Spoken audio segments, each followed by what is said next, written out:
News when you want it with Bloomberg News Now. I'm Nathan Hager. And I'm Karen Moskow. Karen, we begin with new tensions in the Caribbean. The Cuban Coast Guard has shot and killed 4 people on a speedboat registered in Florida. Cuba's government says the 10 armed people on board were Cubans living in the U.S. who plan to enter the country to fight the government. Secretary of State Marco Rubio says the U.S. will conduct its own investigation. It is highly unusual to see shootouts in open sea like that. It's not something that happens every day. It's something, frankly, that hasn't happened with Cuba in a very long time. But we're going to find out. We're not going to base our conclusions on what they've told us.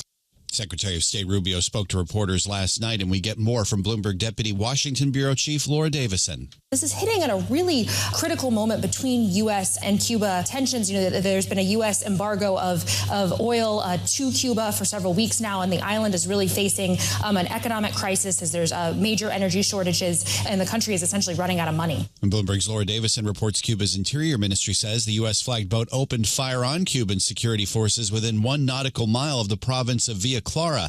A U.S. official told the New York Times the people on the vessel were trying to get relatives out of Cuba, and no U.S. Navy or Coast Guard ships were involved. Let's get to some new developments in the Middle East, Nathan. U.S. and Iranian officials are meeting in Geneva today for the latest round of nuclear talks. And we get the very latest with Bloomberg Middle East correspondent Jumana Bersachi. There is a glimmer of hope. The fact that these negotiations are going ahead is perhaps a positive sign. I will tell you that expectations are very, very low in terms of securing a breakthrough. But the U.S. has been applying a lot of pressure on Iran the last couple of days, not just with that huge military buildup, all of the verbal comments from President Trump. He even mentioned Iran in the State of the Union, and the latest round of sanctions on some of those entities that are linked to Iran as well in the last 24 hours. So there is a lot of pressure on Iran to come to the table and agree to some form of a diplomatic resolution with the U.S. And Bloomberg's Jumana Bersachi says Tehran's priority in the talks is the lifting of sanctions that have hobbled its economy. Well, Karen, the U.S. is vowing to maintain high tariffs on China hours after Beijing warned against any future hikes. U.S. Trade Representative Jamieson Greer says President Trump wants to keep tariffs on China steady at a range of 35 to 50%. Overall, the U.S. has imposed a 150-day 10% global tariff following the Supreme Court defeat for the president. Greer tells Bloomberg the president wants to bump up that tariff rate. We'll put out a supplemental proclamation that the president will sign, going to 15% where appropriate. Remember, before the Supreme Court struck down the tariffs, a lot of these countries had agreed to have tariffs, U.S. tariffs on them of 18%, 19%, 20%. So going up to 15%, for them, at least temporarily, it's better than the deal that they had. U.S. Trade Rep Jamieson Greer says President Trump will be in Beijing at the end of next month to discuss extending the tariff truce with China. Get the full conversation on the new Bloomberg Video Hub. It's at bloomberg.com/videos. Now let's get to the latest on the Jeffrey Epstein scandal, Nathan. Former President Bill Clinton and former Secretary of State Hillary Clinton are set to face questioning from lawmakers about donations to the Clinton Foundation boosted by Epstein. And Bloomberg's Amy Morris has more from Washington. The Clintons are expected to testify before a House panel over the coming 2 days. They'll be sworn in. They have to answer questions under oath, and they initially refused to appear. They finally agreed after months of negotiations. House Oversight Committee Chair James Comer says they have a lot of questions. One of the questions that we all have in both parties is how was Jeffrey Epstein able to surround himself with the most powerful people in the world? House Oversight panel Democrats will brief the media after those depositions. The Clintons say they're being selectively prosecuted by Republicans on that committee.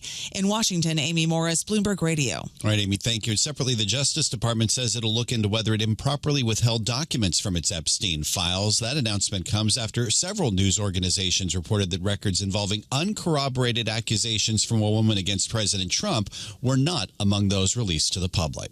Well, let's turn to the markets now, Nathan, where a rally in stocks is stalling following Nvidia's latest sales forecast. The dominant maker of artificial intelligence processors did deliver profit and first quarter outlooks that easily beat analyst estimates. The chip maker said fiscal first quarter revenue will be about $78 billion, and that was more than $5 billion above the average analyst estimate, but it did fall shy of some of the loftiest projections. Matthew Bloxham covers Nvidia for Bloomberg Intelligence. In isolation, it is a great number, and it's really strong growth year on year. But I think you have to put it in the context of where Nvidia is right now in terms of the overall market perceptions and where the share price is. It's a $4.7 something trillion company. There's a huge amount of forward growth baked into the share price. And these numbers, even though they on paper beat the average analyst expectation, I think that the whisper numbers, so like if you like, were kind of higher. And Bloomberg Intelligence's Matthew Bloxham says Nvidia still faces uncertainty in China. For now, the company will continue to exclude data center revenue in China from its forecast.